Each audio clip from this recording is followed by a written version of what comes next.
नमस्कार दोस्तों, साहित्य समाधान के मंच से मैं डॉक्टर रीता गौड़ आपका हार्दिक स्वागत करती हूँ, अभिनंदन करती हूँ। दोस्तों, आज का सत्र खास तौर पर एमपी टेट वर्ग 2 के विद्यार्थियों के विशेष आग्रह पर तैयार किया गया है और आज के सत्र में हम पढ़ने वाले हैं भूषण के वे पद जो एमपी टेट वर्ग 2 के पाठ्यक्रम में प्रस्तावित है, यानी चौथा, 25वां और 26वां। तो दोस्तों, बार बार आप लोगों ने यानी एमपी टेट वर्ग 2 के विद्यार्थियों ने आग्रह किया, मैसेजेस किए कि बहुत कठिनाई आ रही है शिवा बावनी को पढ़ने में। तो मैंने सोचा कि इस कठिनाई को दूर किया जाए।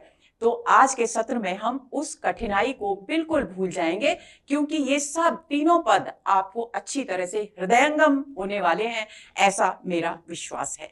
और दोस्तों, एक बात और, जो विद्यार्थी नए जुड़े हैं, एमपी टेट वर्ग 2 की परीक्षा दे रहे हैं, साहित्य समाधान की ऐप पर एमपी टेट वर्ग 2 के नोट्स काफी समय पहले ही अपलोड कर दिए गए थे। तो आप चाहें तो उन नोट्स का भी फायदा उठा सकते हैं, लाभ उठा सकते हैं, क्योंकि बड़े परिश्रम से वो नोट्स आपके लिए तैयार किए गए हैं ताकि परीक्षा में आपकी सफलता सुनिश्चित हो। तो चलिए शुरू करते हैं आज का सत्र। और आज के सत्र में क्योंकि हम पढ़ने वाले हैं भूषण के पद, और भूषण रीतिकाल के एक ऐसे कवि हैं जो रीतिकाल के श्रृंगारिक वातावरण में वीर रस की अजस्र धारा लेकर हमारे सामने आते हैं, यानी वे अलग दिखाई देते हैं रीतिकाल के परिवेश में, अलग अलग कवियों के संदर्भ में। तो चलिए बात करते हैं भूषण से संबंधित महत्वपूर्ण तथ्यों की और उसके बाद उन पदों की जो हमारे पाठ्यक्रम में प्रस्तावित हैं। सबसे पहला महत्वपूर्ण तथ्य जो आपको जानना चाहिए, प्रश्न परीक्षा में पूछा भी जा सकता है, वो ये है कि रीतिकाल के श्रृंगारिक परिवेश में वीर रसात्मक काव्य सृजन के द्वारा रीति परंपरा का अनुसरण करने वाले कवि हैं भूषण। यानी एकमात्र ऐसे कवि, जैसा मैंने सत्र के प्रारंभ में भी कहा कि वे रीतिकाल की श्रृंगार रस की जो अजस्र धारा प्रवाहित हो रही थी, उसमें वीर रस की धारा को लेकर सामने आने वाले और प्रबल रूप में सामने लेकर आने वाले अद्भुत कवि हैं। दूसरी बात, भूषण उनका वास्तविक नाम नहीं है, उनका वास्तविक नाम अभी तक अज्ञात है। अलंकार और छंद निरूपक आचार्य के रूप में भूषण जाने जाते हैं। आप सभी जानते हैं कि रीतिकाल में रीति ग्रंथ लिखे गए और रीति ग्रंथ में से अलग अलग प्रकार के रस निरूपक ग्रंथ, अलंकार और छंद निरूपक ग्रंथ और सर्वांग निरूपक ग्रंथ भी लिखे गए। तो उसी परंपरा को ध्यान में रखते हुए भूषण को आपको ध्यान रखना है। प्रश्न पूछा जा सकता है कि किस प्रकार के आचार्य हैं। तो भूषण एक तो रीतिबद्ध काव्यधारा में हुए, दूसरी बात अलंकार और छंद निरूपक आचार्य के रूप में वे जाने जाते हैं। तीसरी बात, उन्होंने वीर रसात्मक राज प्रशस्तियों की रचना की। राज प्रशस्ति यानी राजाओं की प्रशंसा में जो काव्य लिखा जाता है उसे दोस्तों राज प्रशस्ति कहा जाता है। तो राज प्रशस्ति, जिसमें कि राजाओं के जिनसे संबंधित वे प्रशस्तियां हैं, उनके शौर्य और पराक्रम का अद्भुत वर्णन किया गया है, अत्यंत ओजपूर्ण वर्णन किया गया है। प्रमुख रूप से ये काव्य प्रवृत्ति है भूषण के काव्य की। इनके पिता का नाम रत्नाकर त्रिपाठी था, ये भी आपको ध्यान में रखना चाहिए। इसके बाद इनका मूल निवास की अगर बात करें तो मूल निवास इनका यमुना के तट पर स्थित कोई त्रिविक्रमपुर या तिकवापुर नाम का स्थान माना गया है। रीतिकालीन कवि चिंतामणि और मथिराम, दो और कवि हुए रीतिकाल में, ये उनके भाई थे। और मिश्र बंधु और आचार्य रामचंद्र शुक्ल ने भूषण का जो समय है वो संवत 1670 में, हमेशा संवत इसलिए लिख रही हूं कि शुक्ल जी के हिंदी साहित्य के इतिहास में दोस्तों संवत में ही सारी तिथियां दी हुई हैं, और संवत में से यदि हम 57 वर्ष घटाते हैं तो ईसवी सन आता है। तो आपको बार बार मैं ये याद दिलाती हूं कि कई बार परीक्षा में संवत आता है, तो जब भी आप संवत पढ़ें, कोई भी तिथि पढ़ें, तो उसके संवत है या ईसवी सन है, इस पर विशेष रूप से ध्यान केंद्रित करें। तो संवत 1670 उनका भूषण का समय माना है, किन्होंने? मिश्र बंधु और आचार्य रामचंद्र शुक्ल ने। यानी ईसवी सन कितना हुआ? 1613 ईस्वी। और कब तक माना है? संवत 1772 तक, यानी 1715 ईस्वी के बीच माना है उन्होंने। शिव सिंह सेंगर ने भूषण का जो जन्म का वर्ष है वो 1681 माना है, ये ईस्वी में है। और ग्रियर्सन ने 1603 माना है। लेकिन हम इन सब भ्रमों में नहीं पड़ेंगे। यदि प्रश्न पूछा जाए कि शिव सिंह सेंगर ने भूषण के जन्म का वर्ष क्या माना है, तो हम इसको कहेंगे, अन्यथा प्रामाणिक हम मानेंगे शुक्ल जी के मत को। उसके बाद ग्रियर्सन पर प्रश्न पूछा जाए कि ग्रियर्सन ने क्या माना है, तो 1603 ईस्वी हम ध्यान में रखेंगे। हमें ध्यान तीनों संवत रखने हैं, तीनों सन और संवत रखने हैं, लेकिन ऑथेंटिक अगर केवल प्रश्न किसी विद्वान के नाम से नहीं है तो हम शुक्ल जी का प्रामाणिक मानेंगे। आगे चले। भूषण किन किन राजाओं के आश्रय में रहे और किन किन से संबंधित राज प्रशस्तियां उन्होंने लिखी, ये बात भी हमें पता होनी चाहिए क्योंकि इस पर भी प्रश्न पूछा जा सकता है। तो सबसे महत्वपूर्ण बिंदु है कि छत्रपति शिवाजी, उनके पौत्र शाहू जी और छत्रसाल बुंदेला के आश्रय में रहे। शिवाजी यानी 3 राजाओं के आश्रय में भी रहे। माना जाता है कि चित्रकूट के राजा थे रुद्रशाह सोलंकी, उन्होंने इन्हें भूषण की उपाधि प्रदान की थी और ये उस उपाधि से इतने लोकप्रिय हो गए कि इनका वास्तविक नाम किसी भी ग्रंथ में अभी तक प्रामाणिक तौर पर उपलब्ध ही नहीं हुआ है। शिवराज भूषण और शिवा बावनी कृतियां भूषण ने शिवाजी के आश्रय में लिखी। छत्रसाल दशक उनकी जो रचना है वो छत्रसाल बुंदेला के आश्रय में उन्होंने रचना की। इन बातों को भी ध्यान में रखना है कि शिव शिव जिसमें नाम आ रहा है वो शिवाजी के आश्रय में लिखी गई हैं और जिसमें छत्रसाल नाम आ रहा है वो छत्रसाल बुंदेला के आश्रय में लिखी गई हैं। इस बात को आपको ध्यान में रखना है। आचार्य शुक्ल ने भूषण की 3 और कृतियों की चर्चा की है अपने हिंदी साहित्य के इतिहास में, और वे कृतियां कौन सी हैं ये भी बहुत महत्वपूर्ण तथ्य है, इसे भी आप भूलेंगे नहीं। कौन कौन सी? भूषण हजारा, भूषण उल्लास और दूषण उल्लास। भूषण हजारा और दूषण उल्लास और भूषण उल्लास, ये 3 कृतियां हैं, लेकिन दुर्भाग्य से 4 की जगह 3 कर लीजिए, गलती से टाइप हो गया है। 3 कृतियों का भी उल्लेख किया है और लेकिन ये कृतियां अभी तक उपलब्ध नहीं हो सकी हैं। इनकी कृति जो शिवराज भूषण है, इससे जानकारी मिलती है कि भूषण जाति से कान्यकुब्ज ब्राह्मण थे। शिवराज भूषण इनका एक अलंकार ग्रंथ है। शिवराज भूषण किस प्रकार का ग्रंथ है, ये प्रश्न पूछा जा सकता है। तो शिवराज भूषण उनका एक अलंकार ग्रंथ है, ये आपको याद रखना है। अब शिवराज भूषण में 384 छंद हैं कुल मिलाकर, और इसमें दोहों में अलंकारों की परिभाषा दी गई है और कवित्व और सवैया छंदों में उनके उदाहरण दिए गए हैं। इन छंदों में शिवाजी के कार्यकलापों का वर्णन किया गया है। यानी 3 बातें महत्वपूर्ण है शिवराज भूषण के विषय में जाननी। पहली बात, ये शिवाजी के शौर्य और पराक्रम यानी से संबंधित है, यानी उनके क्रियाकलापों से संबंधित है। दूसरी बात, इसमें 384 छंद है और छंदों में अलंकारों का निरूपण, क्योंकि अलंकार निरूपक ग्रंथ है, अलंकारों का निरूपण किया गया है और अलंकारों की जो परिभाषा है वो दोहे में दी गई है और उसके उदाहरण कवित्व और सवैया छंदों में दिए गए हैं। और उन कवित्व और सवैया छंदों में जो उदाहरण है अलंकार के, उनमें वर्णन क्या है, उनकी विषय वस्तु क्या है, शिवाजी के क्रियाकलापों का वर्णन करना। तो ये बात आपको बिल्कुल स्पष्ट रूप से ध्यान में रखनी है। शिवराज भूषण कृति में, अब ये जो शिवराज भूषण कृति है, इसमें कुल 105 अलंकारों का उन्होंने निरूपण किया है, जिनमें से 99 अर्थालंकार हैं, 4 शब्दालंकार हैं और शेष 2 चित्र और संकर अलंकार हैं। तो ये भी आपको बिंदु ध्यान में रखना है। इसके बाद भूषण ने इस ग्रंथ के आधार के रूप में, यानी उन्होंने शिवराज भूषण नामक जो अलंकार ग्रंथ लिखा, उसके आधार के रूप में कौन से ग्रंथों को ग्रहण किया, ये भी जानकारी हमें होनी चाहिए। तो शिवराज भूषण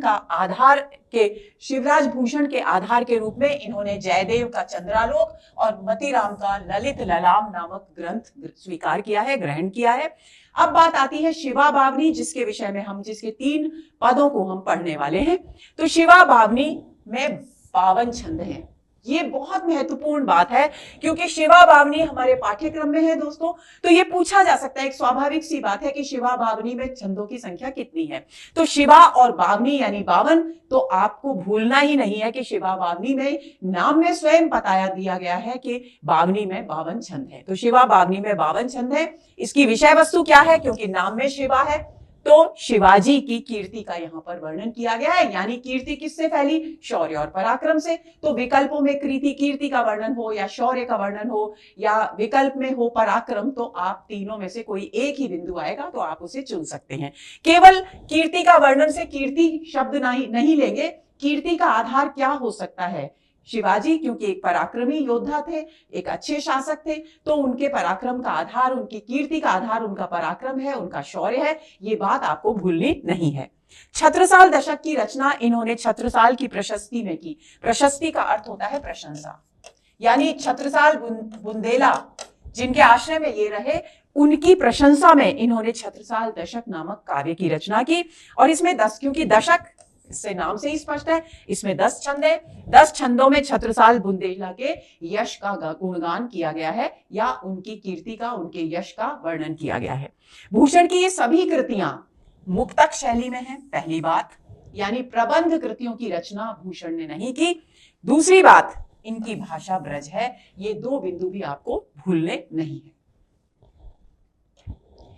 अब आती है बात शिवा बावनी के मूल पद 4, 25 और 26। ये 3 पद हमारे पाठ्यक्रम में है। तो ये जो चौथा पद है दोस्तों, बहुत ही अद्भुत पद है। इसकी शैली से आप विस्मित हो जाएंगे जब इसका अर्थ आप समझेंगे कि किस प्रकार से भूषण ने शिवाजी के शौर्य और पराक्रम का वर्णन किया है। तो देखिए, यहां इस सबसे महत्वपूर्ण बात इस पद के विषय में यह है कि यहां पर शौर्य और पराक्रम तो शिवाजी का वर्णित है, लेकिन मुगल साम्राज्य में शिवाजी के शौर्य और पराक्रम का कितना भयंकर आतंक था, कितनी डरे हुए रहते थे वे लोग शिवाजी के पराक्रम के कारण, कि कब शिवाजी आएंगे और कब सब कुछ तहस नहस करके चले जाएंगे, इसका वर्णन यहां पर किया गया है। और इस पद की एक और खास बात है कि इसमें सारे पद में अपनुति अलंकार है।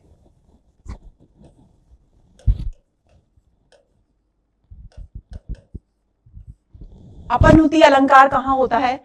अपनुति अलंकार होता है जहां पर उपमेय को तो छिपा दिया जाए, उसको तो नकार दिया जाए, उसकी उपेक्षा की जाए और उपमान की स्थापना की जाए। तो यहां पर उपमेय है बादल, बिजली, बिजली का कड़कना, घनघोर घटाओं का छाना, ये सब उपमेय है क्योंकि वर्षा ऋतु है। लेकिन उपमान है शिवाजी और उनसे संबंधित उनके युद्ध के उपकरण। तो चलिए समझते हैं। बदल न हो ही दल, दक्षिण घमंड माही। अब बदल न होए, बदल मतलब बादल। जैसे ही, कभी कह रहे हैं कि जैसे ही बादल होते हैं तो जो मुगल साम्राज्य है, वहां के जो नागरिक हैं, वो डरने लग जाते हैं। क्यों? क्योंकि वो कहते हैं बदल ना हो, कि बादल नहीं हो रहे हैं, बल्कि दक्षिण से शिवाजी जो अहंकार से डूबे हुए पराक्रमी है, अहंकारी और पराक्रमी शिवाजी का दक्षिण से दल यानी सैन्य दल आ गया है। यानी उपमेय हुए कि आकाश में बादल छाए, और मुगल साम्राज्य के लोग क्या समझ रहे हैं कि ये बादल नहीं है, यानी उपमेय की उपेक्षा की जा रही है, उसे छिपाया जा रहा है। बादल नहीं है, बल्कि दक्षिण से घमंडी यानी अहंकारी, पराक्रमी, स्वाभिमानी कौन आ रहा है? शिवाजी का सैन्य दल आ रहा है। दल का मतलब है सैन्य दल आ रहा है। दक्षिण में व्यंजित है कि दक्षिण से कौन आएगा? तो शिवाजी आएंगे। अब एक बात और ध्यान में रखनी है कि द वर्ण की आवृत्ति एक ही क्रम में एक से अधिक बार यानी 2 बार हुई है, तो यहां पर 6 का अनुप्रास अलंकार है। जहां भी एक वर्ण की आवृत्ति 2 बार हो और एक ही क्रम में, अगर पहले नंबर पर एक वर्ण है और फिर दूसरे नंबर पर, दूसरे शब्द में भी पहले नंबर पर वही वर्ण आए, तो कौन सा अलंकार होगा? 6 का अनुप्रास अलंकार होगा। अनुप्रास का एक भेद है, आप सभी जानते हैं। तो दल दक्षिण में द वर्ण 1 से 2 बार आया है, एक ही क्रम है, पहले नंबर पर आया है, इसलिए यहां कौन सा अलंकार हुआ? 6 का अनुप्रास। और अपनुति अलंकार इस पूरे छंद में है। घटा जो न हो ही दल शिवाजी हंकारी के। और जब घटा छाती है आकाश में, तो और घटा छाने का मतलब क्या है कि घटाएं उमड़ घुमड़ कर आती हैं, यानी उनके साथ गड़गड़ाहट आती है। तो जब गड़गड़ाहट होती है तो मुगल साम्राज्य के लोग समझते हैं कि ये घटा नहीं है, बल्कि ये शिवाजी के दल की ललकार है, उनके नगाड़ों, युद्ध के नगाड़ों की आवाज है।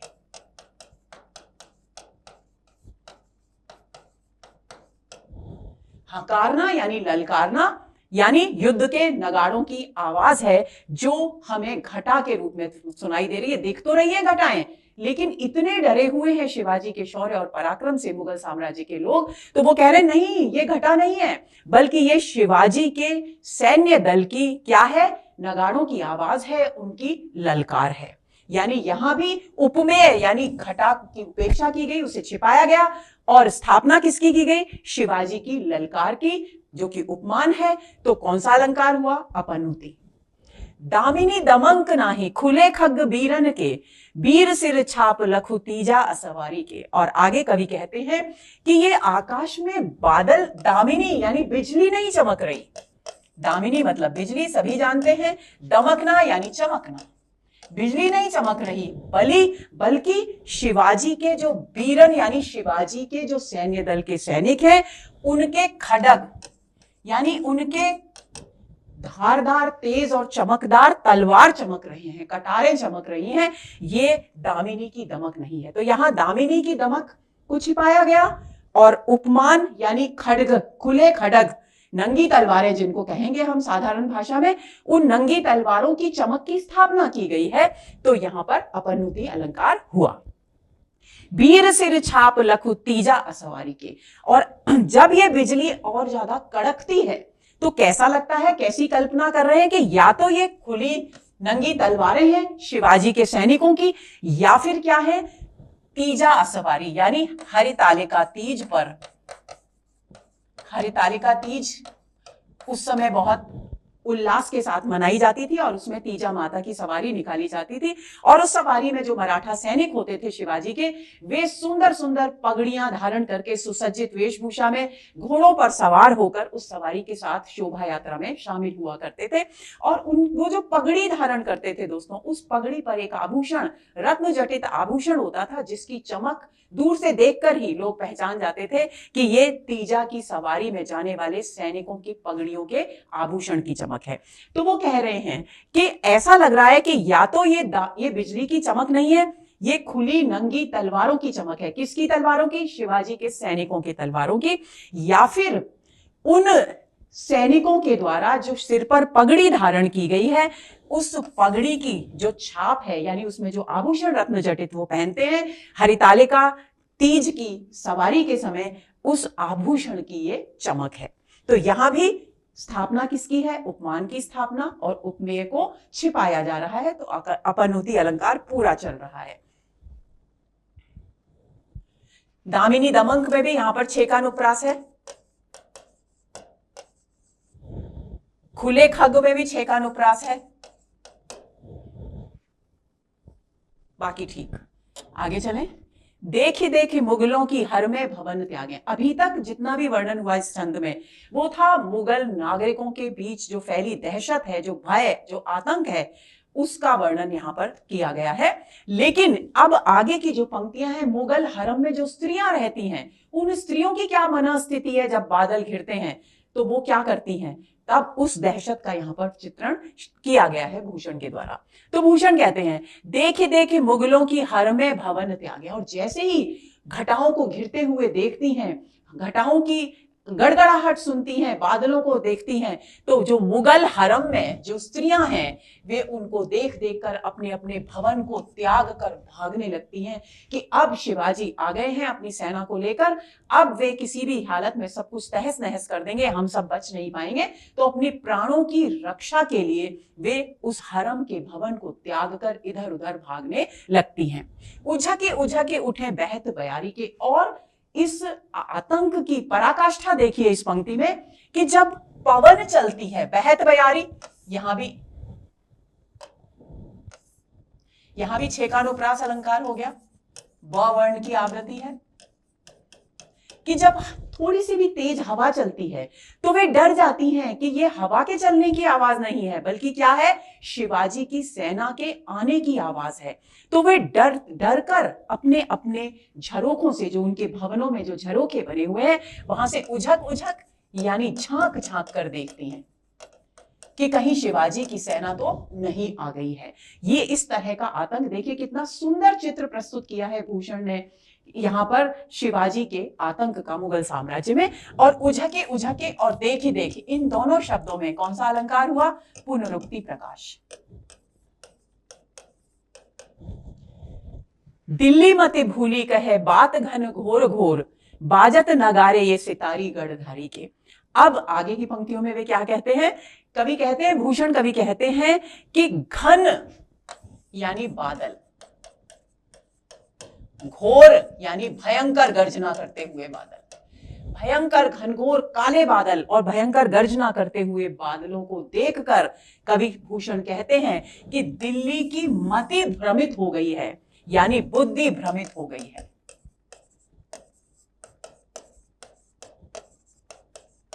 बुद्धि भ्रमित होने का मतलब क्या है? कि इतनी बुद्धि भ्रमित हो गई है कि वे बादलों को या घनघोर घटाओं को देखकर, बादलों की गड़गड़ाहट की आवाज सुन करके समझ नहीं पा रहे हैं कि वास्तव में ये हो क्या रहा है, शिवाजी कहां से, क्योंकि शिवाजी दिखाई तो दे नहीं रहे, उनकी सेना भी दिखाई नहीं दे रही, तो वे इधर उधर भगदड़ सी मच गई है, आतंक फैल गया है और शिवाजी दिखाई नहीं दे रहे, लेकिन गर्जना की आवाज आ रही है, तो लग रहा है कि उनका सैन्य दल निकट ही है। तो चारों तरफ अफरा तफरी सी मच गई है। तो घ वर्ण की आवृत्ति यहां पर एक से अधिक बार हुई है।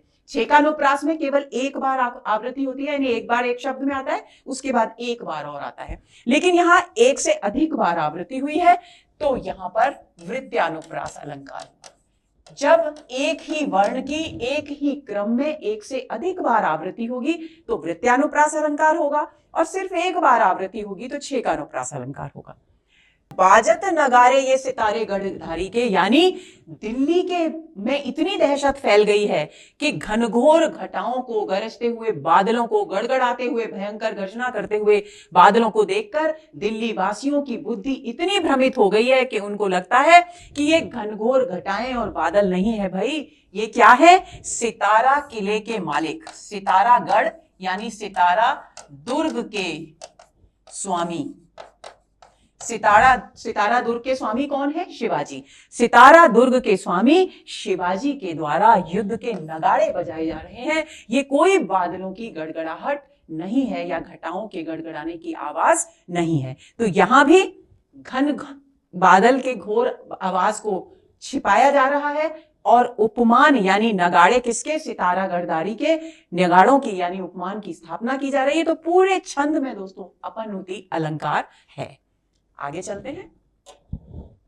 दूसरा पद, 25वां पद, इसमें जीत एक युद्ध हुआ था दोस्तों, जहां तक मुझे याद आ रहा है 1672 ईस्वी में यह युद्ध हुआ था।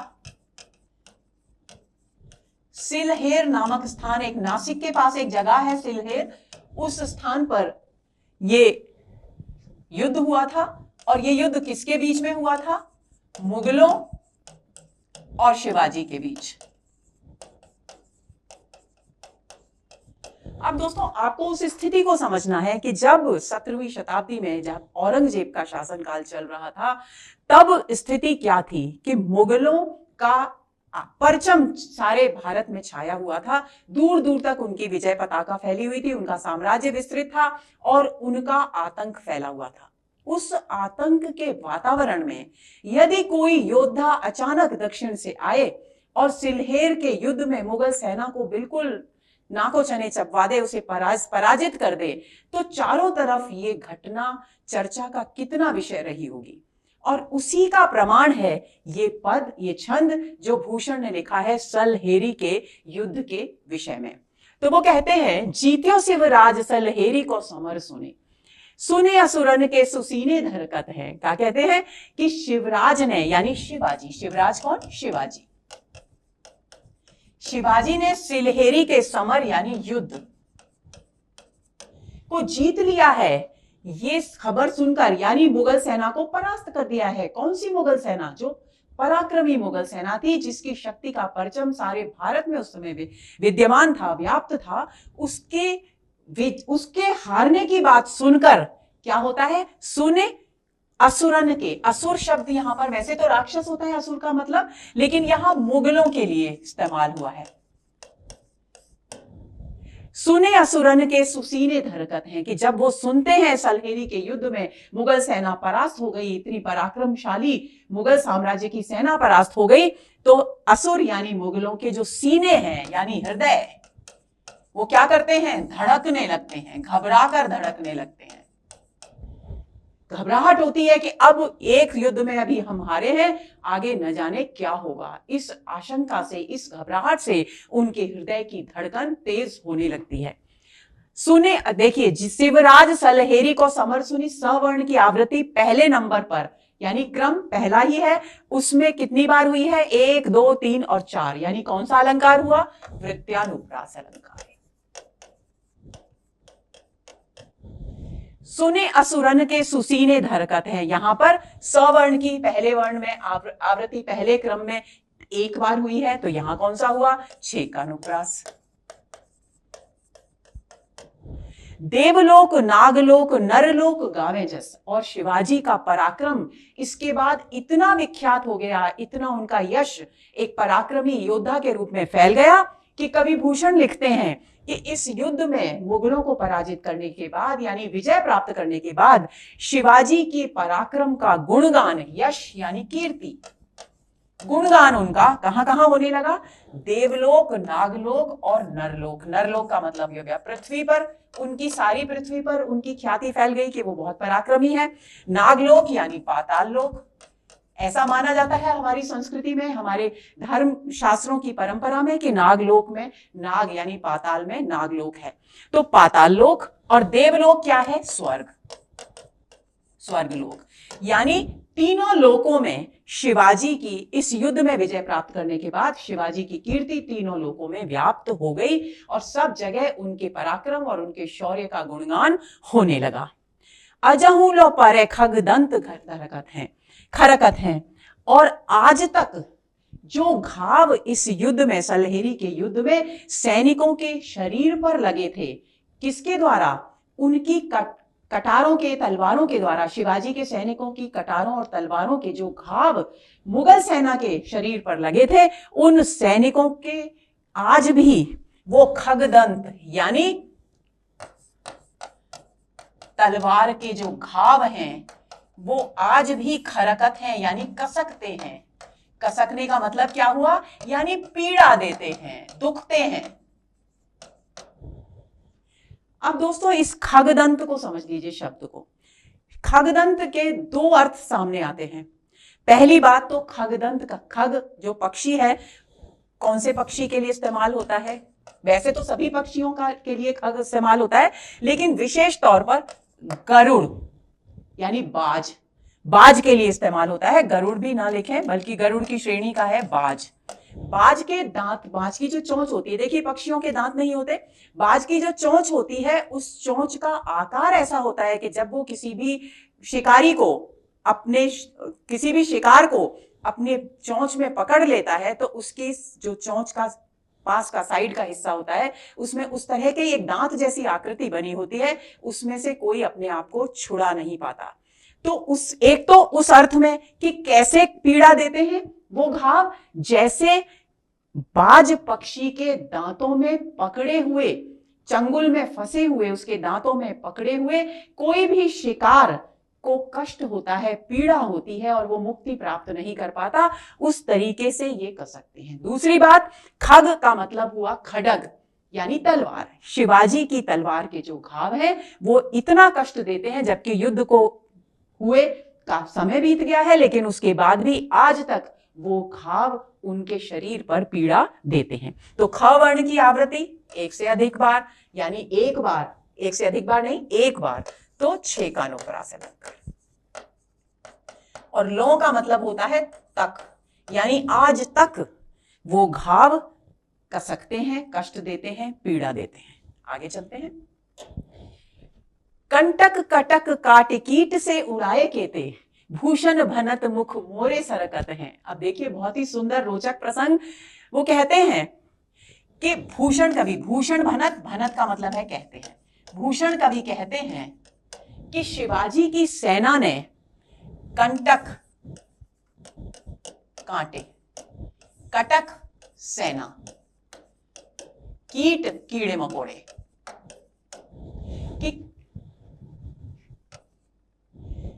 शिवाजी की, भूषण कवि कहते हैं कि शिवाजी की सेना ने मुगल सेना के न जाने कितने सैनिकों को, जो कैसे थे, सैनिक रूपी कांटे थे मुगल सेना के, न जाने कितने सैनिकों को जो कांटे थे, जैसे हम रास्ते में जंगल में जाते हैं और कांटे की कटीली झाड़ियां अगर मार्ग में आती हैं तो हम उसे हटाते हुए निकलते हैं, आगे बढ़ते हैं, तो उसी तरह से जो शिवाजी के मार्ग की रुकावट थे, कांटे की तरह चुभ रहे थे, उस सेना को, जो कांटे रूपी सेना जो थी मुगलों की, उसके न जाने कितने सैनिकों को कीड़े मकोड़ों की तरह काट काट कर उड़ा दिया।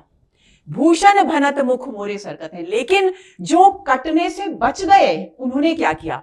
उन्होंने, भूषण कवि कहते हैं कि वे युद्ध भूमि से मुख मोड़कर चुपचाप खिसक गए, सरक गए, खिसक गए, यानी पलायन कर गए, भाग गए। अब देखिए क वर्ण की कितनी सुंदर आवृत्ति है। कंटक कटक काट कीट से उड़ाए केते, तो कौन सा अलंकार हुआ? वृत्यानुप्रास।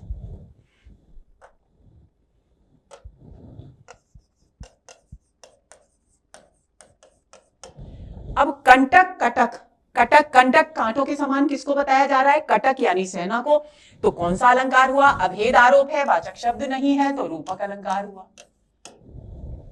भूषण भनत, भवर्ण की आवृत्ति, कौन सा अलंकार हुआ? छेकानुप्रास अलंकार हुआ। मुख मोड़े, मवर्ण की आवृत्ति, कौन सा अलंकार हुआ? छेकानुप्रास हुआ। रणभूमि लेटे अध फेंटे अरसेते परे, रुधिर लपेटे पठनेटे फरकत है। पठनेटे नवयुवक पठान सैनिक, जो मुगलों की सेना में थे, नवयुवक थे, जवान थे और पठान सैनिक थे, वे क्या कह रहे हैं? भूषण कवि कहते हैं कि देखिए, कुछ को तो कीड़े मकोड़ों की तरह काट कर उड़ा दिया शिवाजी ने, और वो न जाने कितने थे, केते यानी न जाने कितने थे, गिनती नहीं है।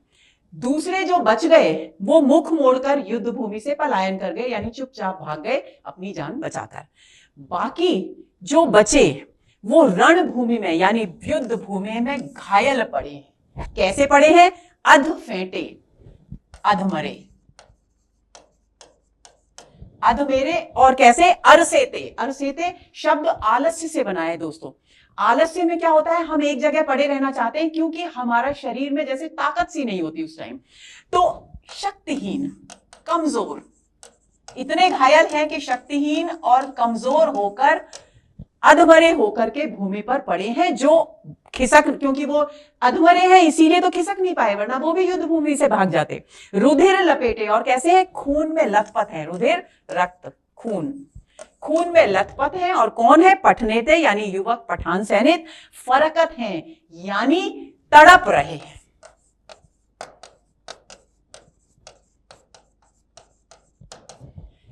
तो किसका वर्णन हुआ? शिवाजी के पराक्रम का वर्णन हुआ, और किस तरीके से उन्होंने सलहेरी के युद्ध में मुगल सेना को काट डाला, पराजित किया, उसके सैनिकों को मौत के घाट उतारा, उसका बहुत ही खूबसूरत वर्णन यहां पर भूषण कवि ने किया है। आगे चलते हैं। अब आता है अगला पद, 26वां पद। केतिक देश दल्यो दल केबल, दक्षिण चंगुल चापी के चाख्यो, रूप गुमान हर्यो गुजरात को, सूरत को रस चूसी के नाख्यो। इस छंद में क्या है? इस छंद में उन्होंने, यहां भी शिवाजी के पराक्रम का वर्णन है और उन्होंने क्या क्या कार्य किए पराक्रम के। देखिए, वहां सलहेरी के युद्ध का वर्णन था, वहां उससे पहले पद में यानी चौथे पद में मुगलों में किस प्रकार का आतंक है, स्त्री पुरुष जन समुदाय सब में किस प्रकार शिवाजी का आतंक है, उनके पराक्रम का आतंक है, उसका वर्णन चौथे पद में। 25वें पद में सलहेरी के युद्ध में किस प्रकार उन्होंने युद्ध करके और कैसे कुचला बुरी तरह से मुगल सेना को, उसका वर्णन है। अब यहां पर उन्होंने और क्या क्या क्रियाकलाप किए शिवाजी ने, उसका वर्णन किया गया है। केतिक देश दल्यो दल के बल, कि कवि भूषण कहते हैं कि दल के बल यानी अपनी पराक्रमी सेना के माध्यम से, अपनी पराक्रमी सेना के माध्यम से न जाने शिवाजी ने केतिक यानी कितने देश यानी कितने स्थानों को कुचल डाला। दला यानी कुचल डाला, तहस नहस कर डाला, हरा दिया। कुल मिलाकर बात हुई कि हरा दिया, पूरी तरह से पराजित कर दिया। दक्षिण चंगुल चापी के चाख्यो, और क्या किया? दक्षिण का जो राज्य था, जहां औरंगजेब का साम्राज्य था, उसको तो अपनी बगल में चंगुल चाप, अपनी अपनी चंगुल में बिल्कुल अच्छी तरह कस के पकड़ लिया, चंगुल चापी के चाख्यो, उसको काट डाला, चखा, चखना यानी उसको बुरी तरह से काट डाला अपनी बगल में दबाकर कि वो हिलडुल भी ना सके, अपनी जान बचा के भी ना भाग सके। तो च वर्ण की आवृत्ति हो रही है, तो कौन सा अलंकार हुआ? वृत्यानुप्रास। देश दल्यो बल, यहां भी वृत्यानुप्रास। रूप गुमान हर्यो गुजरात को, और गुजरात का जो राज्य था, जिसको अपनी सुंदर धरती पर बहुत अहंकार था, उसके उस अहंकार का हरण कर लिया शिवाजी ने, अपने पराक्रम से हरण कर लिया। गुमान और गुजरात, अलंकार कौन सा? छेकानुप्रास। सूरत को रस चूसी के नाख्यो, और सूरत उस समय जब मुगल शासन था, औरंगजेब का शासन था, तब सूरत अपने ऐश्वर्य, अपने वैभव और अपनी संपन्नता के लिए बहुत प्रसिद्ध था। तो उसके लिए कवि भूषण लिखते हैं कि सूरत के उस ऐश्वर्य का रस पूरी तरह से चख कर उसे एकदम रसहीन बनाकर, यानी ऐश्वर्य से रहित करके उसे नाख्यो यानी पटक दिया, छोड़ दिया।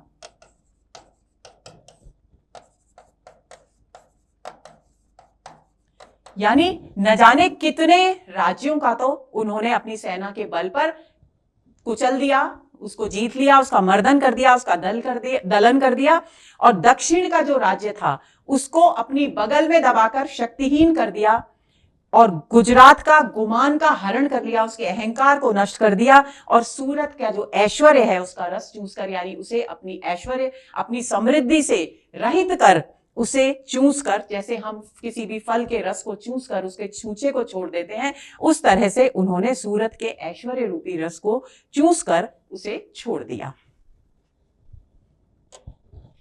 पंजन पेली मलेच्छ मले सब, और अपने पंजों में पकड़कर जितने भी मलेच्छ थे उन सब का दमन कर दिया। मलेच्छ कौन है? मुगल। एक छंद में मुगलों के लिए असुर शब्द इस्तेमाल करते हैं भूषण, और दूसरी जगह पर वे मलेच्छ कहते हैं। तो जितने भी मलेच्छ हैं उन सबको, यानी जितने भी मुगल हैं उन सबको अपने पंजों में पकड़कर उन सबको मल डाला, मसल डाला, कुचल डाला। सोई बचो जेहि दीन हुए बाक्यो, और कौन शिवाजी के इस पराक्रमी आतंक से बच पाया? केवल वही बच पाया, भूषण कवि कहते हैं, कि जिसने शिवाजी के सामने अपनी दीनता का बखान किया। भाख्यो यानी कहा, बखान किया। कुल मिलाकर व्यंजित भाव क्या हुआ कि जिसने अपनी जान की भीख मांगी शिवाजी के सामने कि मैं तो भाई बहुत कमजोर हूं, आप महान हैं, आप प्लीज मुझे छोड़ दीजिए, ऐसे ही लोगों को केवल उन्होंने छोड़ा। बचा कौन? बचा उनके पराक्रम से, उनके आतंक से? केवल वो जिसने अपनी दीनता का बखान वहां पर किया, यानी उनके शौर्य और पराक्रम के प्रभुत्व को स्वीकार कर लिया, उसकी महिमा को स्वीकार कर लिया। सो रंग है शिवराज बलीजिन, नौ रंग में रंग एक न राख्यो। और वो कहते हैं, भूषण कवि कहते हैं कि शिवराज जो पराक्रमी हैं, शिवाजी जो पराक्रमी हैं, उनके ऐसे रंग हैं जिस रंग ने, उनके पराक्रम का एक ऐसा रंग है जिस रंग ने, नौरंग शब्द यहां पर औरंगजेब के लिए इस्तेमाल हुआ है। देखिए, एक तो औरंगजेब हो गया, एक नौरंग यानी नौ रंग, नवरंग, नए, संख्या में 9 रंग। इसका मतलब, इसका व्यंजित अर्थ क्या हुआ कि 9 रंग शब्द से मतलब है औरंगजेब का जो वैभव था, जो संपन्नता थी, कि वो उसकी विलासिता के, उसके जीवन के जो भी रंग थे, उनमें से एक भी रंग शिवाजी के पराक्रम के रंग के समक्ष सुरक्षित नहीं रह सका। यानी औरंगजेब को अपनी गरिमा, अपने पराक्रम, अपने प्रभाव से विहीन कर दिया शिवाजी ने।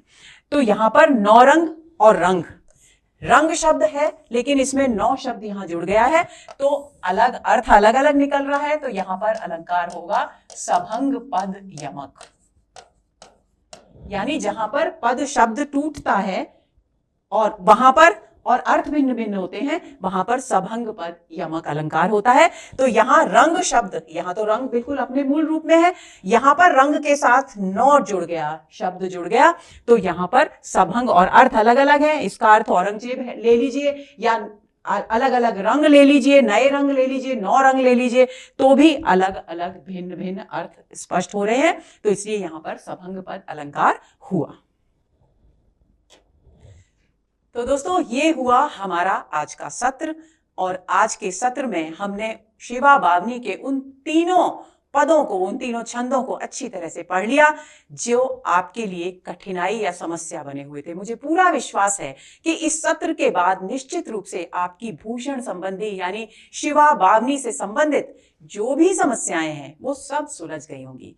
तो अच्छे तरीके से मन लगाकर, उत्साह के साथ, आत्मविश्वास के साथ जुटे रहिए अपनी पढ़ाई में। परीक्षा अच्छे से दीजिए, सोच समझकर प्रश्नों के विकल्प का चयन कीजिए और नए सत्र के इंतजार में रहिए। नमस्कार।